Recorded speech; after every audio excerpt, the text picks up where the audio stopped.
Well, I'd like to start out by thanking, I guess is what you call a big sir. So, Mr. Emery, thank you. Thank you. And little sir, Leonard, thank you very much, sir. Good afternoon, ladies and gentlemen. I'm First Sergeant Michael Grabo, United States Air Force retired. I'm also happen to be the Vice Chairman of the Central Valley chapter of the Non-Commissioned Officers Association. And I am honored to be here to pay respect to 12 of your members of our greatest generation. The actions and service of our veterans from World War II set a legacy and a direction for our great nation that will never be duplicated. Several years ago, the Non-Commissioned Officers Association realized we were missing an opportunity to recognize an entire segment of our population that had immeasurable impact to this country. As a result, the NCOA developed the World War II Veteran Honor and Remembrance Medallion presentation program. The intent is to honor those special veterans and give them a true special moment, honoring their military service during the war. The association does not desire this specialty cast medallion to be placed in a drawer or lost over the years. The presentation box was designed to make the medallion even more special by offering versatility of how to keep the medallion visible, in sight for the veteran, and retained for remembrance by his or her family and future generations.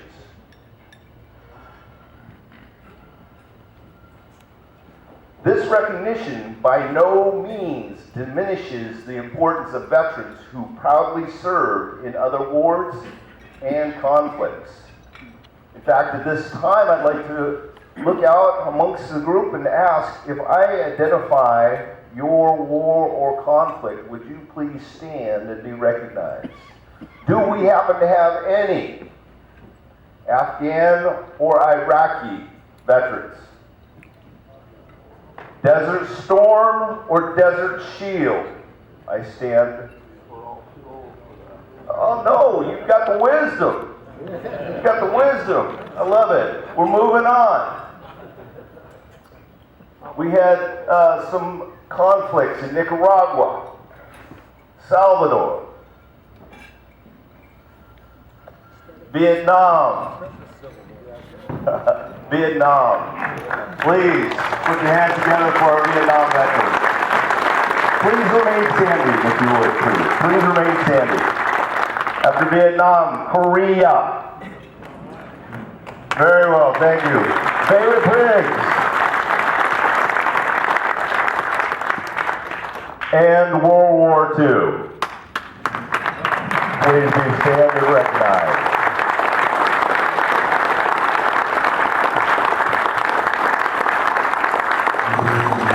Thank you. Please be seated.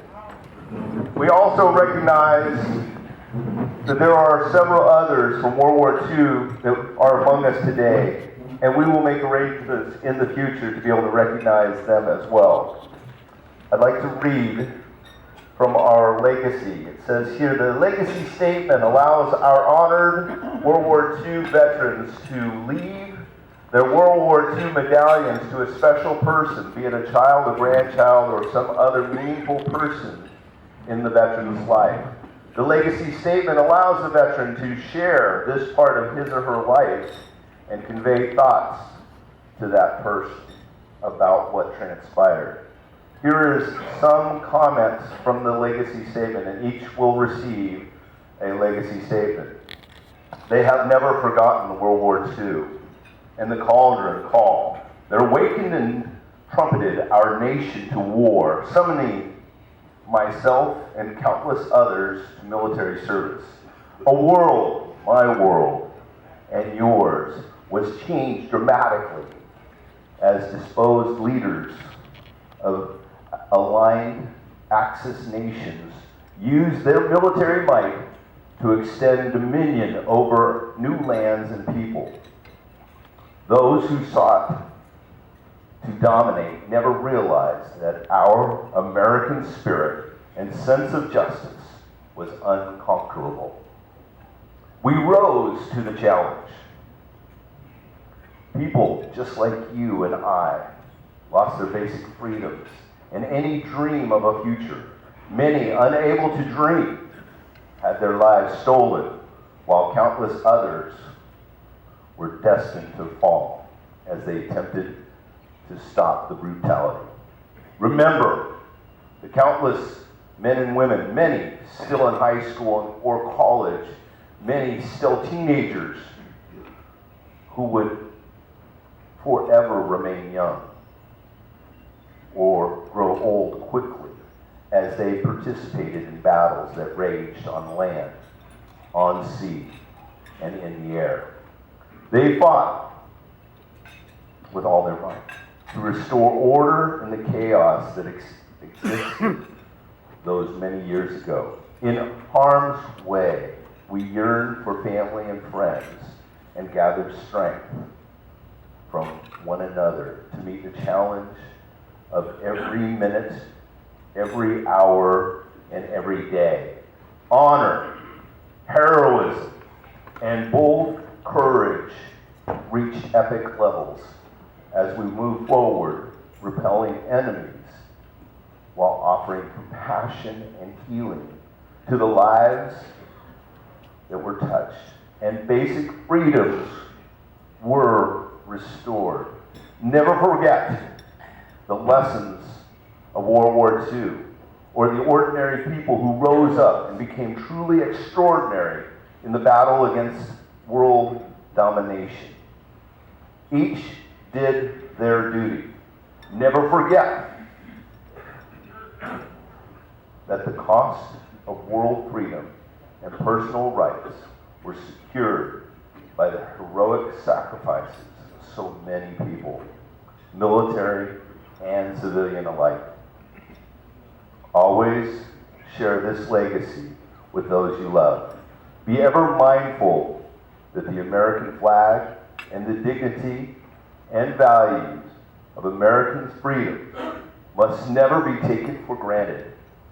The blood, sacrifices, and lives of countless patriots were an awesome price to pay for the liberties of this land we call America.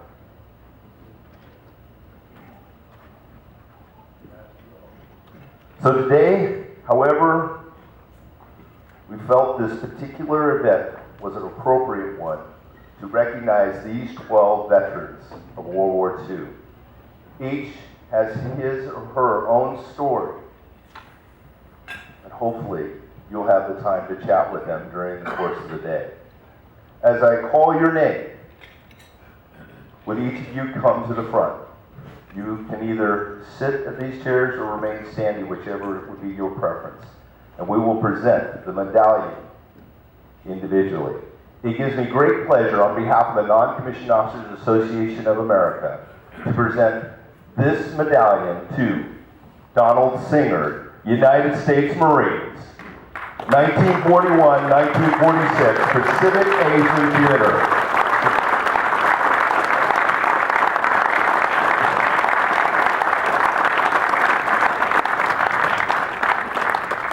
Go ahead and either have a seat or stand in front of the chair there, Donald. Frederick Cassidy, United States Army, 1940 to 1945, Pacific Asian Theater.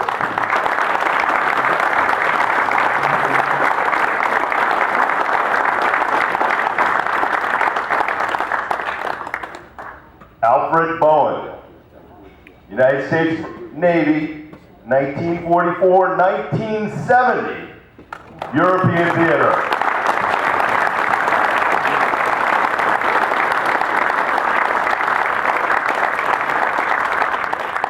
Marion B.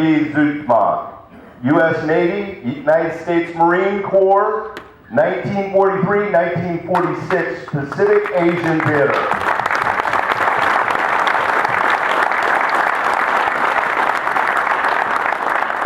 Clarence Lenihan, U.S. Navy, 1942-1945, Pacific Asian Theater.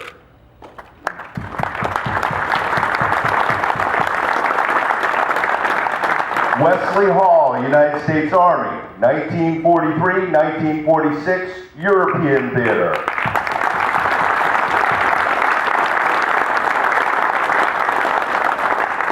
Jack Butler, United States Army Air Corps, 1943-1946, North American Theater.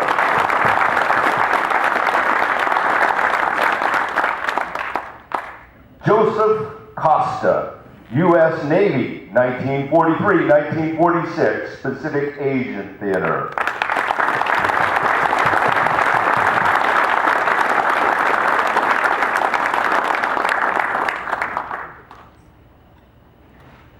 Clarence Duke, United States Army, 1942-1946, Pacific Asian Theater.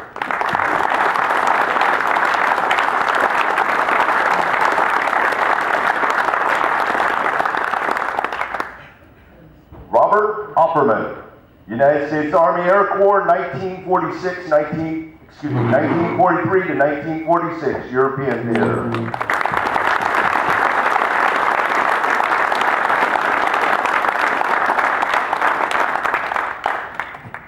Bud Harvey, U.S. Army Air Corps, 1943-1946, Pacific Asian Theater.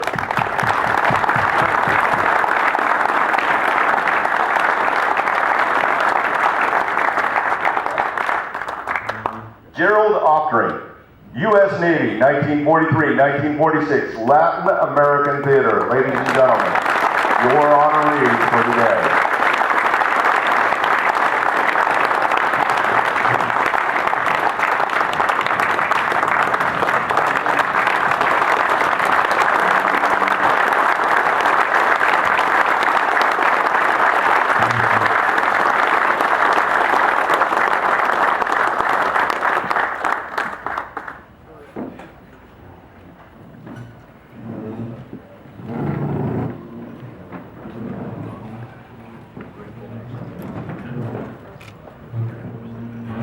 While the sergeant is doing this one-on-one, let me remind you of something here.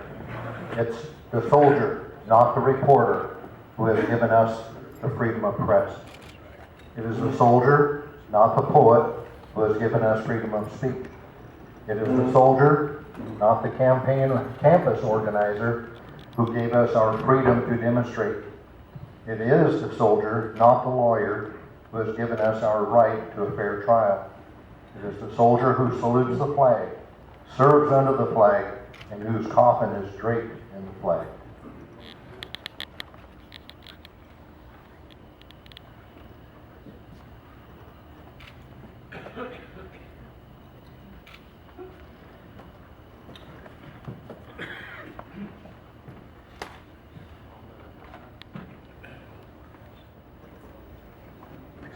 Besides our own photographer, Wayne Reslop, for the newsletter editor, this lady is representing the Modesto SIR, as I understand it, and so we should be able to see something in our papers before long.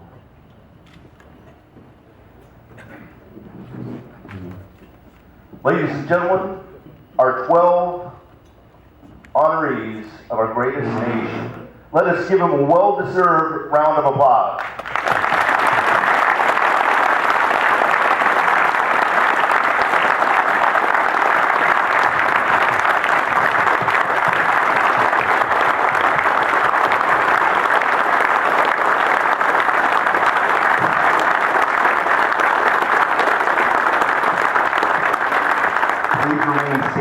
Please remain standing. Just one final item I'd like to do is let's have a moment of silence for all the men and women and families and friends that have paid the ultimate sacrifice all the way back to our American Revolution.